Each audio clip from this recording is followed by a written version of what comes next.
Olá minha gente, mais uma vez aqui no canal da Aquaminas, falando de peixe, das suas espécies. E nós estamos aí na sequência fazendo vídeos sobre a tilápia. Até já de início quero dizer, se você não viu ainda nossos vídeos sobre as tilápias, não perde a oportunidade. Vai lá, procura no canal, tem lá a tilápia tailandesa, já tem a tilápia St. Peter. E vamos falar da primeira tilápia que veio para o Brasil, a tilápia rendale ou tilápia do Congo. Acompanhe o vídeo aí com a gente.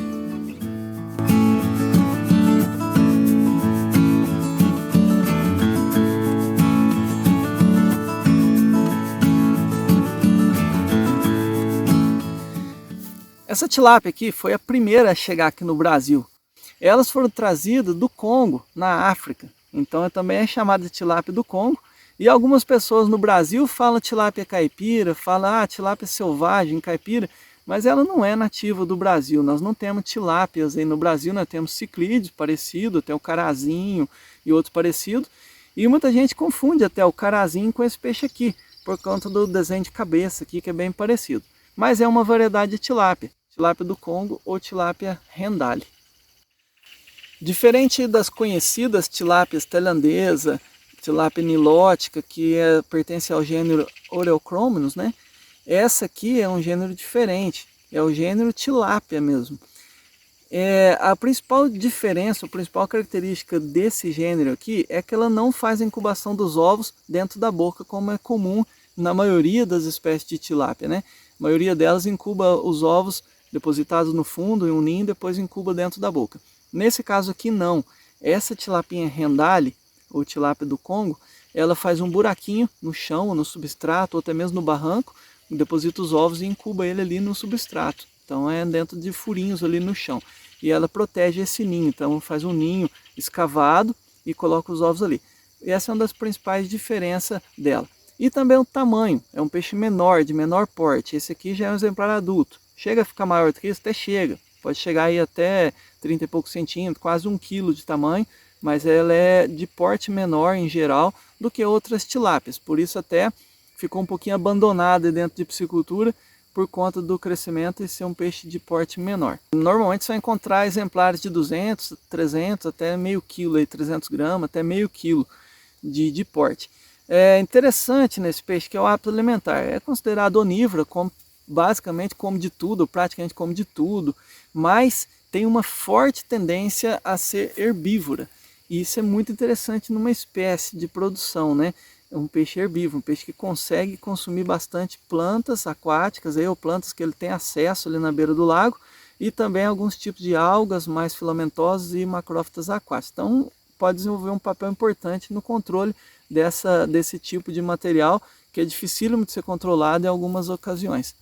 E foi exatamente por conta dessa característica dela ser herbívora que ela foi trazida para o Brasil, na década de 50, mais precisamente em 1953. A Secretaria de Agricultura do Estado de São Paulo importou da África exemplares da tilápia rendale para povoamento de represas com finalidade de combater essa proliferação de algas e macrófitas aquáticas.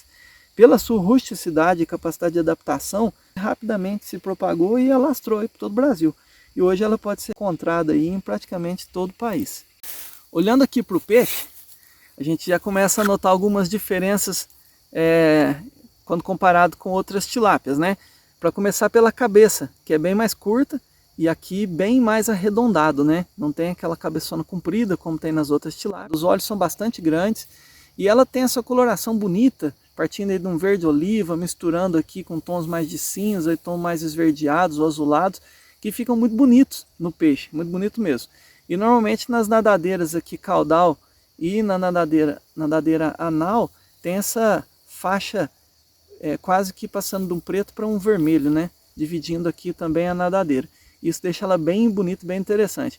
E como também em outras tilápias, existem faixas aqui também transversais, mais escuras, que podem ficar mais evidenciadas quando o peixe está em época reprodutiva. Os ciclídeos em geral usam muito da coloração para assustar, para fazer disputa de ninho, disputa de território, eles usam bastante da coloração.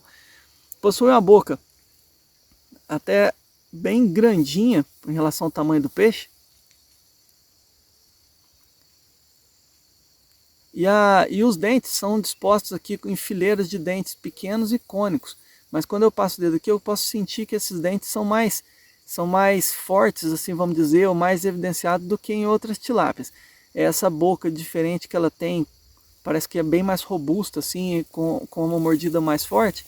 Ela utiliza isso justamente para conseguir tirar aí a vegetação, o capim, que é seu alimento preferido aí, né? Elas possuem dimorfismo sexual evidente, onde os machos possuem aqui a nadadeira dorsal e anal com um formato mais pontiagudo, e nas fêmeas aqui a ponta dessas nadadeiras são mais arredondadas. Olha essa aqui como está bem coloridinha. A gente vê uma coloração muito bonita nela. Dentro da piscicultura, esse peixe ainda não se tem informações hoje de cultivo desse peixe para criação comercial. Acredito que seja também por conta do seu crescimento mais lento, por a conversão alimentar um pouco mais baixa, menor porte, e então tudo isso acabou deixando esse peixe um pouco esquecido das pisciculturas, né? E então não conheço hoje pisciculturas com produção de alevinos dessa tilápia. Inclusive também são animais muito prolíferos, eles reproduzem muito no tanque, então para pudesse ter alguma chance de ser criado em piscicultura, teria que tentar também a parte de inversão sexual, como é feito com outras espécies, outras variedades de tilápia, e eu não sei ainda também sobre a resposta desse peixe nesse caso, se daria para fazer uma reversão sexual, se daria para criar indivíduos somente machos para tentar melhorar um pouco o desempenho e o crescimento desse peixe. Pois esses testes foram feitos de criação, foram feitos há muitos anos atrás, então o que a gente tem de informação desse peixe está muito atrasada no mercado.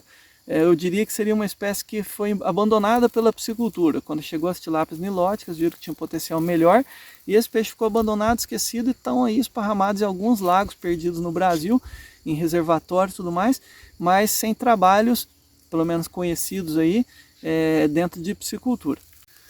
Mas eu gosto de olhar um outro lado sempre da história. Eu enxergo assim um potencial às vezes num peixe que pessoas às vezes desacreditaram dele.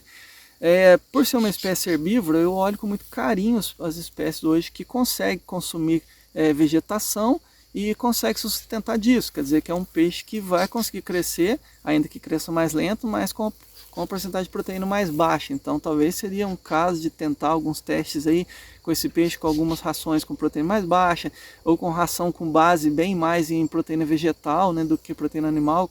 Seria uma ração mais barata, né? Talvez com algum tipo de silagem, com algum tipo de consórcio dela e o cultivo de alguma hortaliça, por exemplo. Então, abre inúmeras possibilidades quando a gente tem um animal que consegue quebrar bem celulose e consegue converter bastante a parte de proteína vegetal em carne. Então, eu já chamo atenção para esse ponto nesse peixe aqui. E dentro da piscicultura nós poderíamos pensar nela em duas possibilidades. A primeira, produção de peixe forrageiro para criar espécies carnívoras. É um peixe muito interessante, como ela reproduz bastante e cuida bem dos alevininhos aí, então você vai ter disponibilidade de alevinos para criação de peixe carnívoro muito boa. Então, acho que em consórcio com peixe carnívoro seria um sucesso.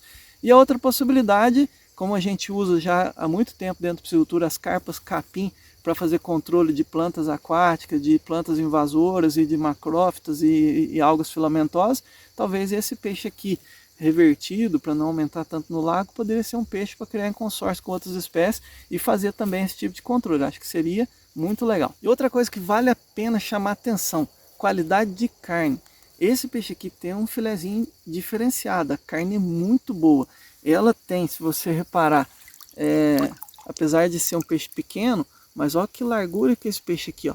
Então dá um filezinho bacana, um peixe bastante alongado e largo. Então isso é interessante. É um peixe que mesmo que ele não tiver com um porte muito grande, vai dar um filezinho legal e a carne é de extrema qualidade. Como não se tem criação dela dentro de piscicultura, não daria para mim informar aqui qual a quantidade, densidade de estocagem recomendada e tudo para esse peixe. Mas eu penso que seria um peixe interessante para a gente estar voltando os olhos para ela dentro da piscicultura novamente, e agora com as técnicas mais novas, com a reversão sexual que já se faz em outras tilápias, talvez abriria para uma nova possibilidade e voltarmos a estudar a tilápia rendale, mas olhando ela com outro foco, um peixe para ser vendido, comercializado num tamanho um pouco menor, com uma criação mais barata, visto que hoje, ainda mais nessa época agora, todos os insumos estão subindo bastante, é inevitável pela situação que está passando aí todo o mercado. Então, olhar com carinho, com bons olhos espécies herbívoras, acho que é uma atitude bem positiva. Então tá aí, para você que tinha pedido aí no canal para a gente mostrar uma tilápia rendale e também para você que tinha curiosidade sobre espécies diferentes, tá aí muito legal mostrando a tilápia rendale, a primeira que chegou no Brasil e permanece aí até os dias de hoje, escondida em alguns reservatórios, com um banco genético ainda, como ela não se hibridiza com outras tilápias, ela se manteve essa genética. E aí tá aí no Brasil até hoje, a primeira que chegou e permanece até hoje aqui com a gente, tá bom? Espero que vocês tenham gostado, tenham aprendido mais um pouco sobre mais um animalzinho de bom potencial para a piscicultura. Um abraço a todos, até a próxima.